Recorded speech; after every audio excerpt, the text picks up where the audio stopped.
요 며칠간 아이오닉 5를 계속 타보면서 느꼈던 부분들, 원 페달 드라이빙, 디스플레이 사이드 미러, 오토 플러시 핸들, 충전 인프라까지 실제로 사용해보면서 느꼈던 부분들을 한번 살짝 공유해보도록 하겠습니다. 먼저 전기차의 어마무시한 가속력과 이 말도 안 되게 저렴한 이 전기 충전 비용 때문에 개인적으로 전기차를 너무 좋아하는데 한 가지 적응이 안 되는 게 있다고 하면 바로 회생제동이었어요. 대부분의 운전자는 엑셀을 발로 쭉 밟으면서 속도를 올렸다가 자기가 원하는 속도에 다다르면은 발을 엑셀에서 탁 떼면서 관성으로 계속 주행을 한단 말이에요. 근데 제가 탔었던 전기차들은 엑셀에서 발을 탁 떼면은 확 속도가 죽습니다. 이게 회생제동 때문에 그렇거든요. 이거를 조작을 잘못하는 사람들은 회생제동 때문에 굉장히 꿀럭꿀럭거리면서 승차감이 굉장히 안 좋습니다. 옆에 있는 사람들 막 멀미도 하고요. 근데 이전에 타던 전기차는 그 회생제동을 아예 끌 수도 없고 조정도 2단계까지밖에 조정도 안 되고 그 2단계 설정하는 것도 이 터치스크린 막 눌러가지고 바꿔야 되니까 아무래도 직관성도 훨씬 더 떨어졌고요. 근데 아이오닉 5는 여기에 회생제동 정도를 여기 패드 시프트로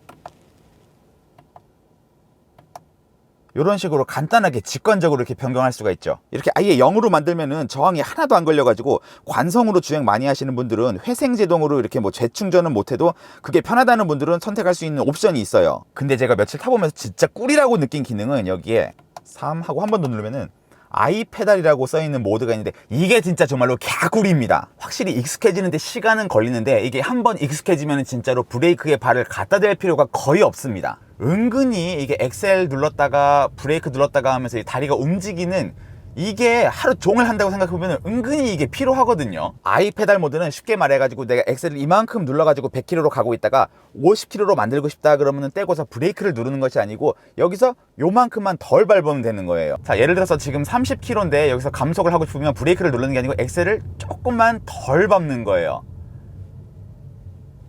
이거를 끝까지 하면은 아예 정지할 때까지 이렇게 쓸 수가 있습니다. 브레이크 지금 안 눌렀죠. 엑셀 눌러서 이렇게 가다가 감속하고 싶다 그러면은 그냥 엑셀을 살짝 떼면은 감속되고 아예 그냥 끝까지 다 떼버리면은 이렇게 그냥 아예 정차를 해버립니다. 이렇게 회생제동으로 감속을 하면 배터리는 배터리대로 충전되고 또 브레이크 마모도 줄여주고 또 다리를 계속 이렇게 움직일 필요가 없으니까 피로도도 줄어들고 이게 감속하는 것도 이게 조금만 해보면 금방 감이 오거든요. 그래서 막 이렇게 꿀럭거리면서 회생제동 하지 않아도 되고 이거는 정말로 개꿀 기능이라고 저는 생각을 해요. 다만 이 아이페달 모드는 시동을 한번 껐다가 키다든지 아니면 이렇게 뒤로 가는 후진 기어 넣었다가 다시 앞으로 하면 이렇게 풀리더라고요. 그래서 풀릴 때마다 다시 한번 이렇게 설정을 해줘야 되는 부분은 있어요. 근데 패들 시프트를 이렇게 한 번만 당겨주면 됩니다. 그리고 거울이 아닌 이 디스플레이로 보여지는 후방, 물론 초반에 조금 적응하는 시간이 필요하긴 하지만 제가 생각해서 일반 거울 대비 장점은 보통 거울은 이렇게 사각이 있잖아요. 그래서 거울상에 차가 안 보여도 뭔가 살짝 사각을 의식하는 그러한 불안한 마음이 있었는데 얘는 사각이 거울보다 훨씬 더 적어가지고 심적으로 훨씬 더 안정감이 있다는 거. 그리고 그냥 거울은 야간에 시안성이 확 떨어지거든요. 근데 얘는 야간 시안성이 거울로 볼 때보다 피사체가 훨씬 더 잘 보이고요. 또 거울은 비 오면 물방울 맺혔을 때 잘 안 보이잖아요. 얘는 렌즈가 오목하게 안쪽에 들어가 있어가지고 정차했을 때나 차가 달릴 때나 렌즈에 빗방울이 묻지 않아가지고 비 오는 날에도 굉장히 깨끗하게 보이더라고요. 또 직접 보기 전에는 뭔가의 움직임에 있어서 뭔가 딜레이가 있지는 않을까, 또 프레임이 뚝뚝 끊기지는 않을까 좀 걱정을 했었는데 딜레이도 전혀 없다고 해도 무방할 정도로 반응 속도 굉장히 빠르고 프레임도 굉장히 부드럽습니다. 참고로 이렇게 하면은 닫히고요. 그 다음에 한 번 더 누르면 열리면서 살짝 제가 보이죠. 그리고 제가 은근히 편하다고 느꼈던 게 뭐냐면 문이 잠겨 있을 때 이렇게 손잡이가 들어있고 문이 열려 있을 때만 이렇게 나오거든요. 근데 이게 어떨 때 편하냐면은 길 가다가 중간에 누구 태우려고 멈추면은 꼭 이거 여는 거 깜빡해가지고 열어주기 전에 밖에서 이렇게 막 열어보고 그러잖아요. 그 타이밍 안 맞으면 막 열기 전에 또 막 열고 막 동시에 하면 안 열리고 막 굉장히 또 복잡하거든요. 근데 얘는 차에 탈 사람이 얌전하게 기다립니다. 왜 안 타지? 맞다, 문은 안 열었지. 바로 기억이 나서 열어주면 언제 열렸는지 딱 알 수가 있어서 밖에 있는 사람도 한 방에 열고 들어올 수 있는 이 부분이 굉장히 세세하지만 나는 너무 좋더라고요. 근데 지금 옆에서 사리가 얘기하는데 꼭 운전자가 열지 않아도 그냥 탈 사람이 와가지고 직접 이렇게 열 수도 있다고 하네요. 몰랐네 나도. 또 위에가 이렇게 열리잖아요. 이것도 물론 개방감도 좋지만은 차박할 때 이 위에 가로등이 있다든지 아니면 아침에 해 뜰 때 눈부실 수가 있는데 요거를 이제 차박할 때 좀 닫아 놓으면은 조금 그런 부분에선 좋지 않을까라는 생각이 드네요. 또 아이오닉은 센터 콘솔이 움직이는데요. 이거를 유니버셜 아일랜드라고 부른다고 합니다. 그래서 뒤에서 사람이 있을 때는 이제 앞으로 이렇게 옮겨두지만 뒤에 사람이 없다 그럴 때는 이렇게 쭉 밀어 놓으면은 이 앞에 이렇게 공간이 굉장히 많이 생겨가지고 속이 다 시원하더라고. 그리고 뭔가 좁은 데 주차했을 때 이 문 열고 못 나갈 때 있잖아요. 그럴 때 조수석으로 나가야 되는데 그럴 때도 뭔가 이쪽으로 이렇게 기어 나갈 때 좀 더 편하지 않을까, 그렇게 생각을 하고요. 또 운전할 때 이 팔꿈치를 댈 곳이 있느냐를 굉장히 중요하게 생각하시는 분들도 많더라고요. 근데 요거를 뒤로 이렇게 쭉 밀어도 여기 댈 수 있게 이렇게 공간이 나오기 때문에 요것도 걱정하는 사람들이 있던데 요것도 걱정 안 하셔도 될 것 같고요. 또 조수석의 수납 공간이 보통은 문이 아래로 열리면서 열리잖아요. 근데 얘는 이렇게 서랍처럼 앞으로 이렇게 열리니까 뭔가 물건이 이렇게 아래쪽으로 쏠릴 일도 없고 수납 공간도 이쪽이 더 많이 나와서 저는 요거 굉장히 마음에 들더라고요. 또 제가 꽤나 도움을 많이 받고 있는 기능은 앞차가 출발했는데 나는 출발 안 하고 있으면 얘가 삐링 하고 리마인드 해주는 기능.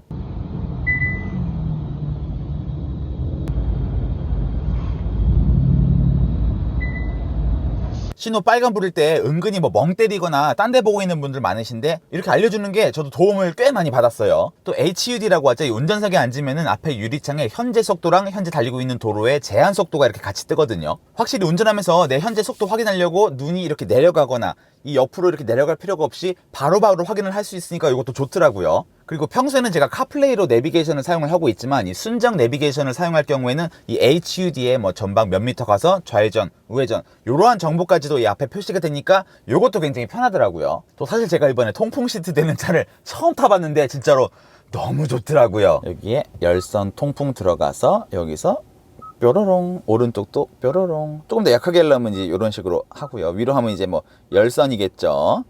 이렇게 하면은 이 의자에 구멍구멍에서 바람이가 나와가지고 보통 등이나 허벅지에 땀이 잘 차거든요. 이게 어쩔 수 없는 일인 줄 알았는데 여러분 이렇게 하니까 너무 시원하고 땀이 차지가 않아요. 이것은 정말로 혁명이 아닌가 저는 그렇게 생각할 정도로 정말 너무 좋습니다. 그리고 여러분 지금 뒤로 눕는 거를 보여드리려고 계속 버튼을 누르는데 뒤로 안 누워지는 거예요. 그래서 왜 그러지? 하고 화면을 봤더니 뒷좌석의 공간이 충분한지 확인 후에 스위치를 다시 누르라는 거예요. 그래서 설마 하면서 뒤를 봤더니 뾰로롱 뒤에 제 짐이 있었던 거예요. 뭐 노트북이나 이런 건 진짜 작살날 뻔했거든요. 근데 뒤에 뭐가 있는지도 얘가 알고서 지금 이렇게 알려준다는 게 난 지금 소름 돋아서 진짜로. 여러분 근데 지금 더 소름 돋는 걸 알아냈어요. 뭔지 알아요? 뒤에 아무것도 없잖아요. 눌러봐봐. 뒤에 아무것도 없어도 확인하고 원래 뜨는 메시지였는데 내가 여기 센서가 있어가지고 짐이 있어가지고 얘가 알려준다고 지금 소름이 2번 돋았습니다 지금. 원래 그러는 거였어. 그래서 완전히 누우면은 요렇게 경장이 요거까지 튀어나오면서 경장이 편안하게 휴식을 취할 수 있다. 뭐 그러한 의자 되겠고요. 그리고 뒷좌석에 아래쪽에 보시면은 V2L이라고 해가지고 250V짜리 콘 세트 하나가 이렇게 그냥 아주 무자비하게 달려있는 것을 보실 수가 있어요. 그래서 차박을 할 때나 뭐 지방에 출장 같은 거 갔을 때도 뭐 요리를 한다든지 뭐 휴대폰이나 노트북 같은 거 전자기기 충전 같은 것도 너무 든든할 것 같고요. 마지막으로 충전 같은 경우에는 제가 강동 EV 스테이션이라는 곳에 가가지고 초고속 충전도 해봤거든요. 근데 한 20%대에서 80%까지 충전되는데 한 15분 걸리더라고요. 그래서 커피 한 잔 마시기에도 거의 뭐 애매할 정도로 빠르게 충전이 되더라고요. 그리고 신노년에도 초고속 충전이 되는 주유소가 있더라고요. 그래서 거기도 가서 제가 해봤는데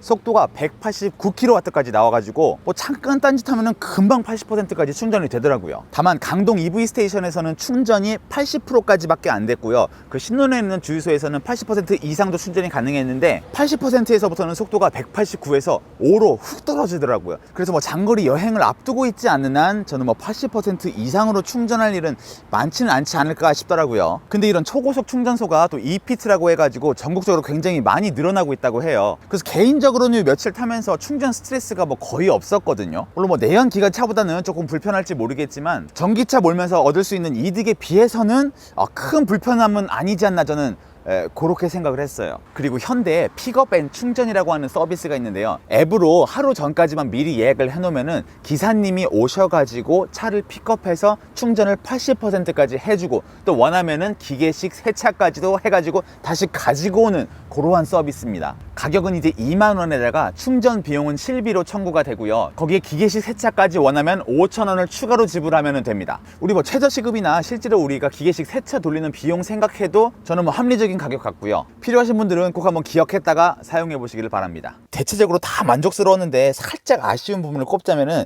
제가 뭐 익숙하지가 않아서 그런지 이렇게 원하는 거를 탁탁 찾아 들어가기가 살짝 조금은 처음에는 익숙해지는데 시간이 걸리더라고요. 그리고 이 메뉴 간에 뭔가 움직일 때의 어떤 반응 속도라고 할까요? 그런 것들이 지금은 이 정도면은 좀 빠른데 처음 시동 걸고 들어갔을 때는 이게 램에 들어가기 이전이라서 그런지 지금 이 정도 속도면은 제가 볼 때는 이거 조금 시간 걸렸죠 방금 전에. 어쨌든 그래도 전체적으로는 정말로 굉장히 대만족한 자동차였고요. 전자기기 덕후이자 또 핵짠돌이인 저는 지금까지 내연기관 자동차에 커다란 관심을 가지지 않았던 것도 사실입니다. 많은 요즘 나오는 특히 전기차들은 뭐 전자기기라고 해도 과언이 아닐 정도로 정말로 어마어마하게 나오기 때문에 이 아이오닉 5도 이 시승하는 기간 정말로 너무나도 즐겁게 잘 탔습니다. 정말로 감사합니다. 마음 같아서는 진짜 하나 확 질러버리고 싶은 마음이 굴뚝 같은데 어떻게 이거 질러버릴까요?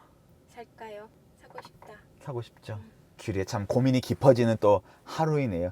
귀리에요. 그럼 오늘 영상 봐주셔서 감사하고 저희는 또 다음 영상에서 뵙도록 하겠습니다. 여러분 조용히 가세요.